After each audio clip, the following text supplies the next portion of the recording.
তো hello grew, সবাইকে নমস্কার। সবাই কেমন আছো? আশা করি সবাই ভালো আছো। আজকে মুখটা চেহারাটা থেকে বুঝতে পারছি স্মাইলটা একটু বেশি আছে, কারণ যে অনেক দিন পর আজকে তোমাদের সাথে কথা হচ্ছে। আর তোমাদের মানে 2 মাস পর শায়দ আমি ভিডিও কন্টিনিউ করেছি। মাঝখানে একটা ভিডিও দিয়েছিলাম যেটা আমার আগেই মানে করা ছিল আর কি, এডিট করা ছিল। ভিডিওটা আমি আপলোড করেছি, কিন্তু তার আগের থেকে আমি ভিডিও দেওয়া বন্ধ করে দিয়েছি বা বানানো বন্ধ করে দিয়েছি। কেন যে তার একটা রিজন ছিল, প্রবলেম ছিল, তার কারণে।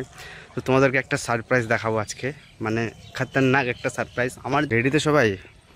1 2 3। এই যে দেখো আমার নতুন মেম্বার, আমার জানের প্রিয়, একদম কি বলবো, দেখতে পাচ্ছ তো। আমি কালকে এটা গাড়ি কিনেছি, ঠিক আছে।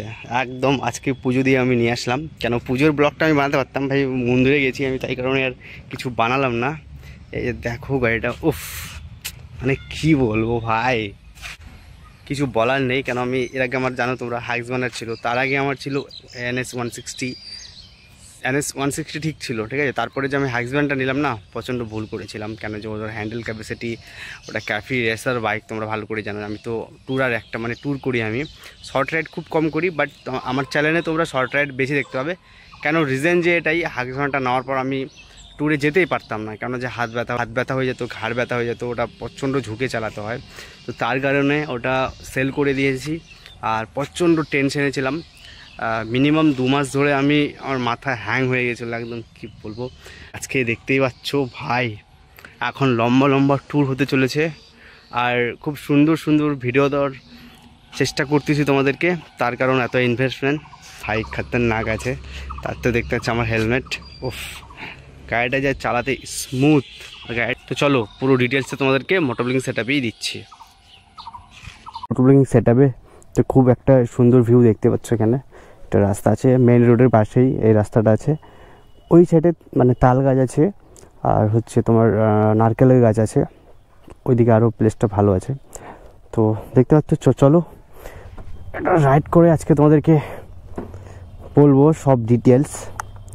তো দেখতে পাচ্ছ মিটারটা হচ্ছে এরকম, গাড়িটা একটু নোংরা পড়ে গেছে, যে প্রচণ্ড রাস্তাতে ধুলাবালি। কালকে গাইস মর্নিং থেকে গাইস তো প্রচণ্ড বৃষ্টি আমাদের দিকে। তো 9টার বৃষ্টিটা থামলো, তারপরে আমি বেরোলাম আর গাড়িটাকে ঘুরিয়ে নিই। তো এই যে আমি ঘোরাচ্ছি, একদম মনে হবে যে সামনে দেখো কতটা মনে হচ্ছে অনেকটা বড় বাইকটা, বাট দেখতেই বড়, বাট ওরকম কিচ্ছু না, একদম ইজি ঘুরে যাবে, নর্মাল বাইক থেকেও বেশি। এটা অনেকটা টানটা যে আছে না, খুব ইজিভাবে ঘোরানো যায়, কোনো প্রবলেম হয় না। তো গাইস এর যে হ্যান্ডেল ক্যাপাসিটি একদম প্রপার ট্যুরের মতো, এক ফোঁটাও ঘাড় ব্যথা হবে না, অন্য কিছু ব্যথা হবে, দেখতেই পাচ্ছ একদম স্ট্রেট থাকবে তোমার বডি। আর মিটারটা দেখতে পাচ্ছ একটু ডিজিটাল, যেটা নতুন মডেল আসছে সেই মডেলটা হচ্ছে একদম পুরো ডিজিটাল, একদম একদম একটা অ্যান্ড্রয়েড ফোনের মতো ডিসপ্লেটা, কিন্তু বেকার, আমার একদম পছন্দ নয় মডেলটা। তাই আমি এই গাড়িটা মিনিমাম মাইলেজ কত দিতে পারে তোমাদের আইডিয়া বলো? এত বড় একটা গাড়ি, 200 সিসির ইঞ্জিন কিন্তু, ঠিক আছে। এটা গাড়ি 45 থেকে 50 মাইলেজ দিবে যদি আমি নর্মালে ঠিক মতো চালাই, যদি ছাপড়িদের মতো না চালাই তাহলে। মানে হ্যান্ডগার্ড লাগানো আছে, আর হ্যান্ডগার্ডের মধ্যেই ইন্ডিকেটার দেওয়া আছে। তোমাদেরকে আমি প্রপারভাবে একদিন পুরো ডিটেলস পুরো রিভিউ বলে দেবো গাড়িটা কবে। তো দেখতে পাচ্ছ নেওয়ার কিন্তু মিনিমাম 4 থেকে 5 দিন হয়ে গেছে, তারপরে আমি ভিডিওটা কন্টিনিউ করছি। এটা আমি আজকেই ভিডিওটা আপলোড দেবো সন্ধ্যার মধ্যে। আজকেও ভিডিও আপলোড দেওয়া হয়নি, এখন কন্টিনিউ আপলোড হবে ভিডিও। তো একটু মানি প্রবলেম আছে আমার গাইজ, কেন যে আমি যতটুকু টাকা মানে কুট করে জমা করিয়েছিলাম, হ্যাঁ সব টাকা ইনভেস্টমেন্ট করে দিলাম এই গাড়ির পিছনে। বুঝতেই পারছো একটা গাড়ি কিনা মানে কতটা টাফের ব্যাপার, আমাদের মতো মধ্যবিত্ত ছেলেদের বিশাল একটা টাফের ব্যাপার। তো এটা হচ্ছে E20 মডেল, এখন তো সব মডেল E20 হয়ে গেছে, OBD2 মডেল। তো কিছু আমার ঠিক লাগলো, ইঞ্জিন তো একদম পুরো স্মুথ, হন্ডার ইঞ্জিন একদম রিফাইন ইঞ্জিন, ঠিক আছে। গাড়িটা একদম পুরো স্মুথ। এই যে 5 গিয়ারে আমি 34-35 যাচ্ছি না, বুঝতেই পারছি না কোনো গ্যাট বা কিছু এরকম কিছু নাই। তো গাড়িটাতে আমার একটা জিনিস করা বাকি আছে গাইজ, এখনও PPF করতে হবে। তো আমি আমাদের লোকালে যে PPF করে একদম কোয়ালিটি বেকার, তাই ভাবছি শিলিগুড়ি যাবো, ওই নদিয়া বা কলকাতার সাইডে যাব।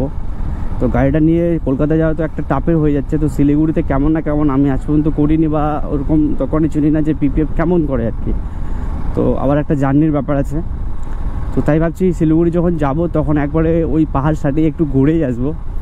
আর পিপিএফ করতে কত টাকা লাগবে মিনিমাম, আমি ভালো পিপিএফটা করবো তো 4 থেকে 5 হাজার টাকা লাগবে, যেহেতু এটার ভাইজার বেশি আছে।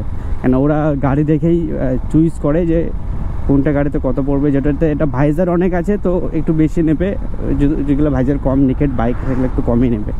আমার মনে হয় ভালো কন্ডিশন মিডিয়াম সাইজের যেটা পিপিএফ আছে মিডিয়াম কোয়ালিটির, সেই কোয়ালিটিটা মনে হয় 5 হাজার টাকা ম্যাক্সিমাম নিয়েই নেবে আমার কাছ থেকে। আর ক্র্যাশ গার্ড লাগানো বাকি আছে। আর এই গাড়িটা এত সুন্দর গাড়ি না, এক ফোঁটাও ফিল হচ্ছে না যে গাড়িটা কেন নিলাম।